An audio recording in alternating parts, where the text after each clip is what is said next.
You think the worst part is the kidnapping, the rope on your wrists, the foreign hands, the long road where no one answers your screaming, because the world has decided that screaming is normal. But the real violence starts later. It starts the moment you arrive somewhere to clean, to quiet, too expensive for your fear to make sense. It starts when the doors open and nobody hits you. Nobody shouts. Nobody bleeds. Instead, they look at you the way a jeweler looks at a stone, and you realize something colder than panic. This place doesn't need to bruise you to own you, because what they built inside the Ottoman imperial harem wasn't a bedroom fantasy, and it wasn't a fairy tale palace. It was a system administrative, architectural, psychological design to turn living human beings into controlled outcomes. That's what makes it hard to speak about honestly. For centuries, outsiders reduced the harem to perfume and silk and pleasure. Paintings from Europe sold a dream because the dream was profitable. The dream was easier than the truth. The dream let people stare without feeling responsible for what they were staring at. But the imperial harem, especially within Topkapi Palace, was a guarded institution. At the heart of the Ottoman court, tied to succession, diplomacy, and power, it sat inside the same complex that served as the empire's administrative center for centuries. And when you understand that, the story changes. This isn't a story about erotic mystery. It's a story about how control can be made beautiful, so beautiful that even victims start calling it safety. Tonight, we're going to walk through what was done to women inside that world.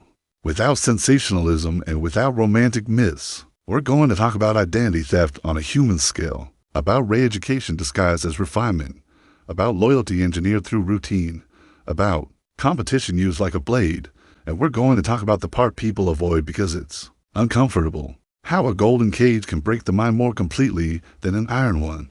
Because the harem is gone, but the psychology isn't. You can still find it in abusive relationships that isolate you from your language and friends, in cults that rename you and rewrite your past, in workplaces and systems that reward betrayal and punish solidarity, in any environment that teaches you one deadly lesson. Your survival depends on pleasing the people who trapped you. So let's begin where it always begins. Not with luxury, with erasure. Imagine you're young, 14, 15, maybe older, maybe younger.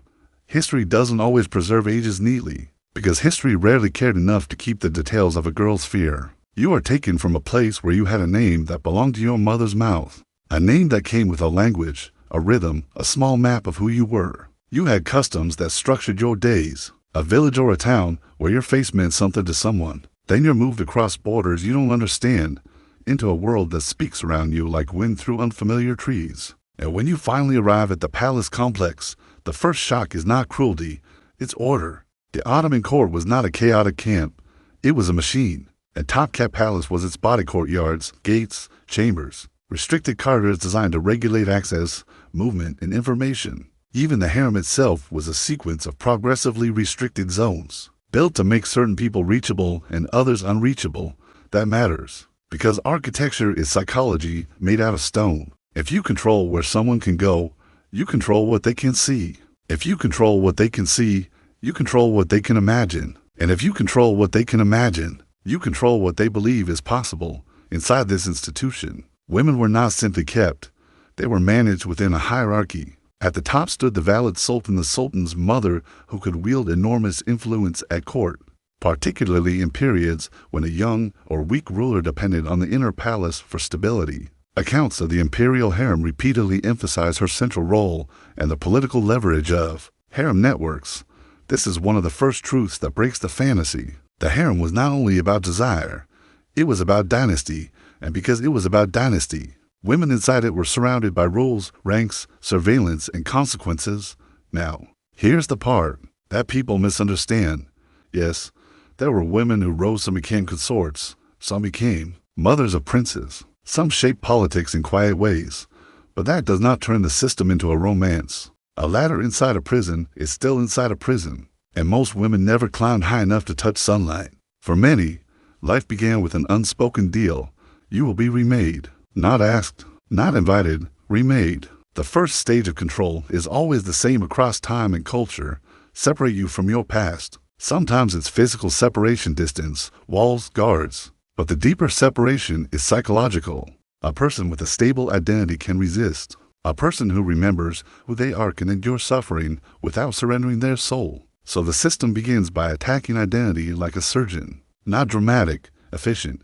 You are given a new place in a new order, a new name, a new schedule, a new set of rules that define what is normal. In many court systems that used enslaved or coerced labor, renaming was routine not because names are irrelevant, but because names are anchors. Take the anchor, and the mind drifts. Then comes the social rewrite. Your old life is treated as childish, dirty, primitive, or dangerous. Your memories become inconvenient. Your language becomes less useful. And when language becomes less useful, it becomes less used. And when it becomes less used, it becomes harder to think in it. This isn't symbolism. This is how the human brain works. We don't just speak with language. We remember with it. We dream with it. We argue with it internally. So when a system forces you to function primarily in the dominant language, it doesn't only change how you communicate, it changes how you process yourself.